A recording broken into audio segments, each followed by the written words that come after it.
Fala galera, saudações vascaínas, começando mais um vídeo aqui no canal. Eu sou o Juninho, você está no canal Machão da Gama para mais um giro de notícias, a primeira edição dessa sexta-feira, para a gente atualizar aqui todas as informações sobre o nosso Vasco da Gama. Vamos falar sobre um jogador do Vasco que saiu, foi para o futebol argentino. Vamos falar, é claro, sobre São Januário, né? A gente vai ouvir aqui a advogada do Vasco, a diretora jurídica do Vasco, né? Falando sobre o TAC, os próximos passos, né? Que o Vasco vai tentar aí nessa situação de São Januário. A gente vai ouvir o zagueiro Léo também falando sobre São Januário e sobre a próxima partida contra o Bahia no final de semana. Para esse jogo contra o Bahia, tem uma dúvida, quem joga no lugar do Zé Gabriel? A gente também vai conversar sobre isso aqui nesse vídeo. Enfim, tem bastante coisa para a gente conversar. O vídeo vai começar depois da vinheta.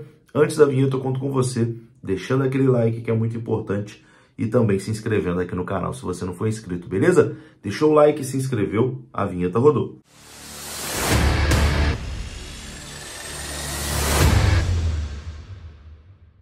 Então bora lá, meus amigos, começando mais um vídeo, esse vídeo que tem um oferecimento da Mais Ágil. Aqui na descrição desse vídeo tem o link da Mais Ágil. Você clica, é direcionado ao WhatsApp deles e lá você vai ser muito bem atendido. Se você trabalhou de carteira assinada, você pode ter uma grana presa lá no seu FGTS e a Mais Ágil adianta o saque do seu FGTS sem burocracia, faz todo o processo para você. Tá precisando daquela graninha extra? Tem aquela graninha presa no FGTS? A Mais Ágil adianta o seu saque. Link aqui na descrição desse vídeo, é só clicar que você entra em contato com eles.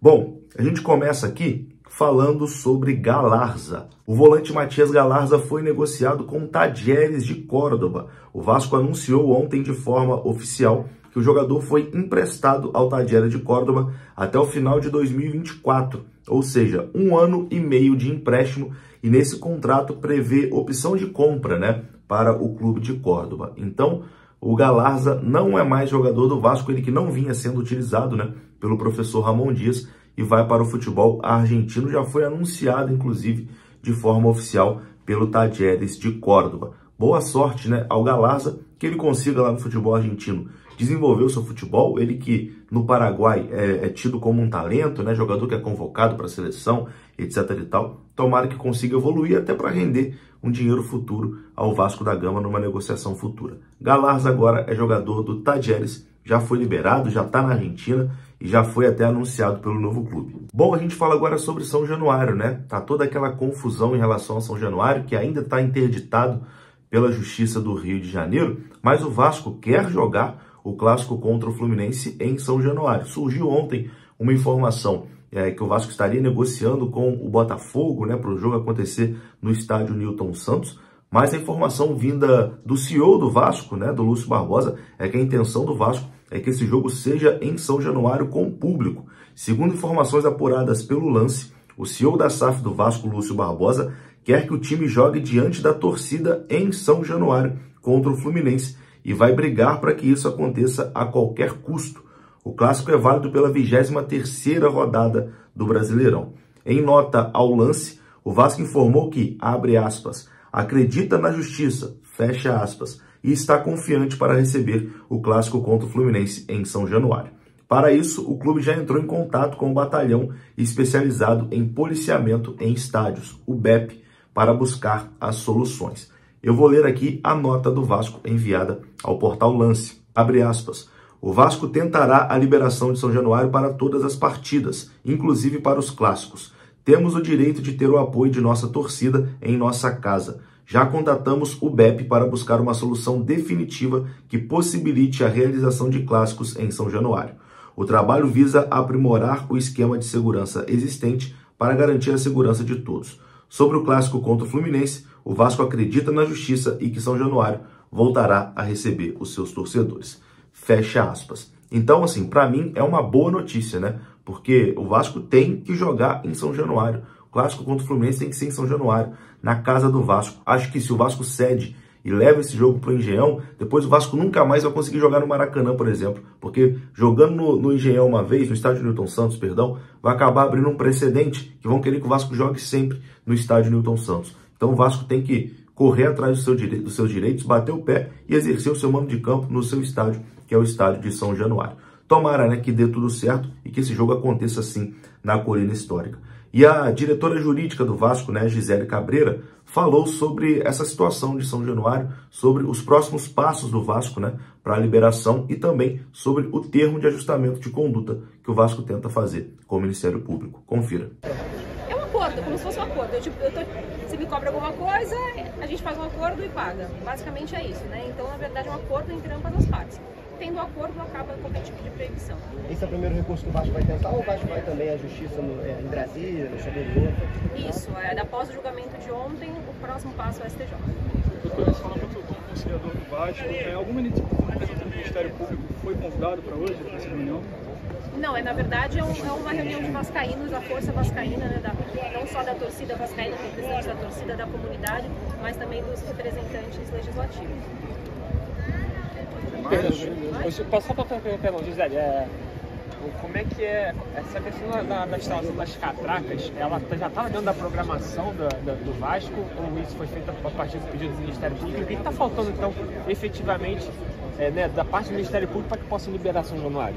Na verdade, é sentar para assinar um acordo, né? O Vasco já tinha um planejamento, independentemente dessa ação civil pública, de implementar, né? A gente precisa evoluir com o tempo, né? Era um plano e, obviamente, agora com essa ação, ele fica cada vez mais urgente. A gente tem capacidade, a tecnologia, ela está aí, que a nossa nova empresa de acesso, ela consegue fazer não só a biometria digital, mas também a biometria facial, que de fato é até mais eficaz do que a biometria digital. Estamos prontos para assinar o TAC do Ministério. Tá aí, né? E enquanto o São Januário continua nesse imbróglio, o Vasco se prepara para encarar a equipe do Bahia no domingo, 6h30 da noite, jogo importantíssimo, jogo que eu diria decisivo, né? É um jogo que é praticamente uma final de campeonato, jogo de 6 pontos, duas equipes que estão ali brigando na parte de baixo da tabela. E a torcida do Vasco já esgotou todos os ingressos para o setor visitante lá em Salvador. Como sempre acontece, né? Sempre que o Vasco joga em Salvador, os ingressos esgotam rapidamente. Já não tem mais ingresso para a torcida do Vasco. A torcida do Vasco vai lotar o seu setor visitante, como tem feito em todos os jogos, né, do Campeonato Brasileiro como visitante. A torcida tem esgotado os ingressos. A procura foi muito grande e os ingressos acabaram ali em menos de 1 hora, tá? Então a torcida do Vasco também no Nordeste, em Salvador, é algo sensacional. Para quem não vai para Salvador, quem vai ficar aqui no Rio de Janeiro, a Associação de Torcidas Organizadas do Vasco da Gama, a Astovaz, convocou todas as torcidas organizadas do Vasco e todos os torcedores do Vasco para comparecerem a São Januário no dia do jogo, no domingo. A partir de 10 horas da manhã já vai ter um evento lá, então vai ter telão em São Januário para a galera assistir o jogo. Então a ideia é lotar ali o entorno de São Januário, mesmo o jogo sendo em Salvador, até para dar uma moral para a galera da Barreira do Vasco, que tem o seu comércio ali, etc e tal. Então no domingo muita gente vai em São Januário assistir essa partida ali nos arredores, e todos os vascaínos estão convocados. E dentro de campo, o Vasco tem uma dúvida, né? Quem vai jogar no lugar de Zé Gabriel, que está suspenso? Segundo informação do Globoesporte.com, Jair e Barros disputam essa posição no meio-campo titular do Vasco da Gama. O Jair é o mais cotado, né, para ser o titular, mas o Barros corre por fora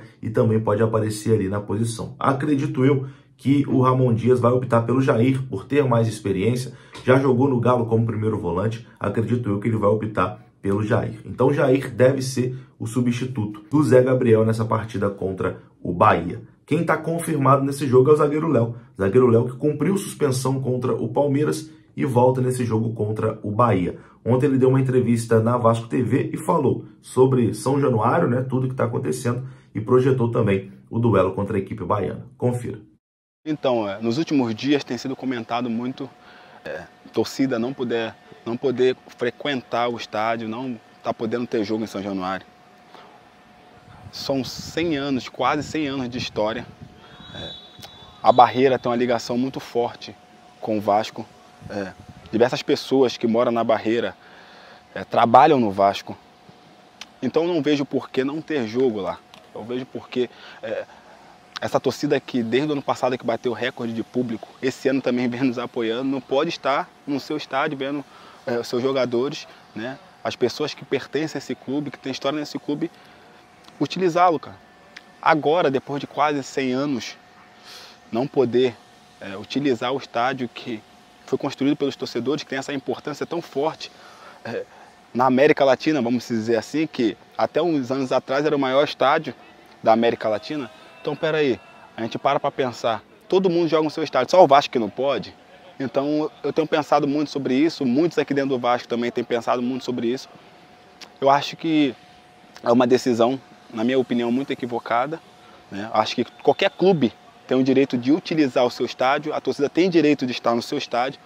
E como eu falei anteriormente, a Barreira tem uma identificação muito forte com o Vasco. Então isso já é histórico, né? Eu espero que nos próximos dias isso possa mudar. Então, eu até citei a Barreira, né? Eu vim de comunidade e eu falo muito em todas as entrevistas que eu dou, quando eu sou perguntado sobre a minha identificação com o Vasco. É pela história desse clube, é como me abraçaram aqui dentro, é como me receberam aqui dentro. Eu sempre digo, né? Parece que o pouco tempo que eu tenho muitos anos aqui dentro. Eu estou muito feliz aqui, é um clube que eu sempre arrisco dizer que é o que eu mais me identifiquei na minha carreira. E todo mundo que me conhece sabe, quando eu falo as situações, ela sai do coração. Então eu quero aproveitar e agradecer a cada torcedor, ao Vasco, por ter aberto a porta para mim e para minha família. Jogar na Arena Fonte Nova é muito difícil, como qualquer outro jogo no Brasileiro. Eu me importo muito mais no nosso trabalho do que talvez até o adversário. Como que vamos estar, como que estamos preparados para enfrentar um grande adversário, sabe? Porque às vezes a gente se preocupa mais com o adversário e a gente não pode esquecer do trabalho também que está sendo feito aqui. O foco de cada um aqui tem que ser em fazer o melhor, nós, dentro de campo, para depois pensar no adversário, que no Brasileiro qualquer jogo é difícil.